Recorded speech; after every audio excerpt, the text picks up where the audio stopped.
ஸ்ரீ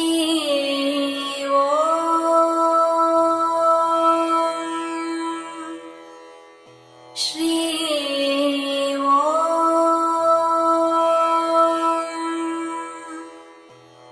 ஸ்ரீ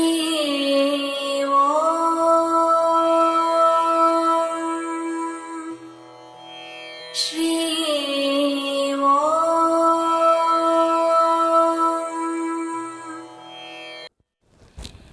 ஸ்ரீயோம்.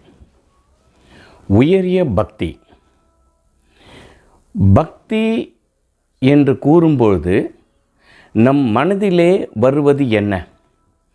இறைவனிடம் வேண்டி கேட்டுக்கொள்வதும், அபிஷேகம் செய்வதும், பொருட்களை அவருக்கு கொடுப்பதும், நெய்வேத்தியம் செய்வதும், யாகங்கள் செய்வதும், இதைத்தான் பக்தி என்று நாம் நினைத்து கொண்டிருக்கின்றோம். ஆனால் உண்மையில் இந்து மதத்திலே, வேதங்களிலே அடிக்கடி ஒரு 3 விஷயங்களை பற்றி கூறுகின்றது. எதை நீ இறைவனுக்கு சமர்ப்பிக்க வேண்டும் என்று. இந்த சமர்ப்பித்தலை பற்றி கூறும்பொழுது இதை விவேகானந்தரும் எடுத்துரைக்கின்றார். என் குரு ஸ்ரீயோம் ஆதிசக்தேந்திர சுவாமிகளும் இன்றைய வாழ்விலே இதை மிக முக்கியமாக பக்திக்கு கூறிக்கொண்டே இருக்கின்றார். அந்த 3 விஷயங்கள் என்ன? எதை நாம் சமர்ப்பிக்க வேண்டும்? எதை நாம் சமர்ப்பித்தால் அது உயரிய பக்தியாக கொள்ளப்படுகின்றது என்பதை நாம் தெரிந்து கொள்ள வேண்டும். அந்த 3 விஷயங்கள் என்ன? இறைவனுக்கு நாம் சமர்ப்பிக்க போகின்றோம் என்றால் அந்த சமர்ப்பிக்கின்ற பொருள் மிகவும் உயரியதாக இருக்க வேண்டும் அல்லவா? நாம் எதை இறைவனுக்கு கொடுக்கின்றோம்? நல்ல இனிப்பு, நல்ல பூக்கள், நல்ல உணவு, நல்ல பொருட்களை யாகங்களிலும் சேர்க்கின்றோம், நெய்வேத்தியமாகவும் கொடுக்கின்றோம். அப்படி என்றால் நல்ல விஷயங்களை தானே நாம் கொடுக்கின்றோம், உயரியதை தானே நாம் கொடுக்கின்றோம். அப்படி என்றால் இந்த 3 விஷயங்களும் உயரியதாக இருக்க வேண்டும் அல்லவா? அந்த 3 விஷயங்கள் என்ன?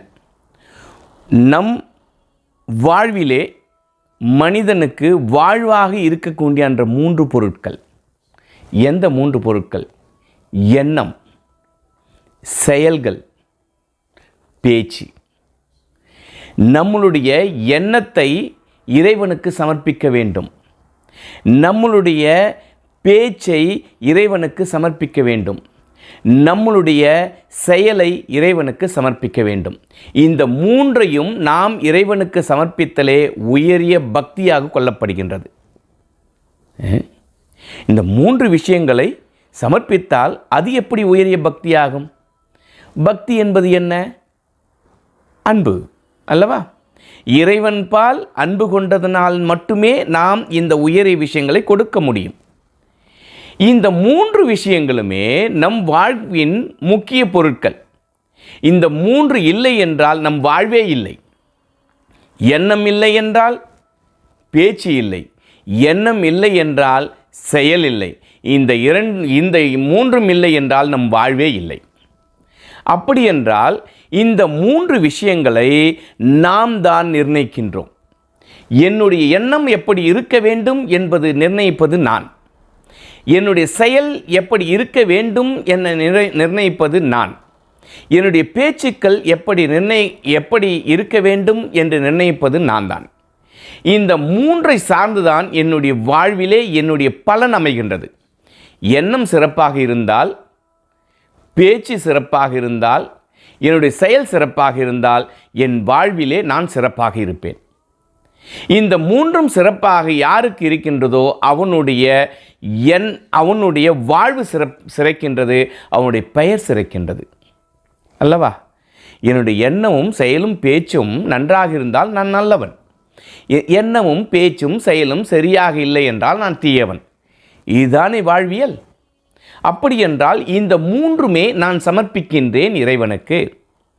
அப்படி இறைவனுக்கு நான் சமர்ப்பித்து விட்டால் என்னுடைய எண்ணத்திலே எப்படி தீமை வரும்? ஏனென்றால் நல்லதை மட்டும்தானே நான் இறைவனுக்கு சமர்ப்பிக்க முடியும்.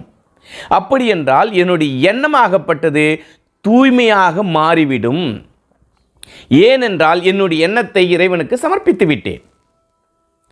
அதேபோல் என்னுடைய பேச்சு இனிமையாக இருக்கும், யாரையும் கொடுமைப்படுத்தாது, யாரையும் தீமை சொல்லாது. அப்பொழுது என்னுடைய பேச்சு இனிமையாக மாறிவிடுகின்றது. ஏனென்றால் என்னுடைய பேச்சை நான் இறைவனுக்கு தானே சமர்ப்பிக்கின்றேன். அதே போன்றுதான் என்னுடைய செயலிலே அன்பு தானாக வரும். என்னுடைய செயல் இனிமையாக சரியாக இருக்கும். யாருக்கும் தீமை பயக்காது, யாருக்கும் எந்த விதமான தொந்தரவையும் என்னுடைய செயல் கொடுக்காது.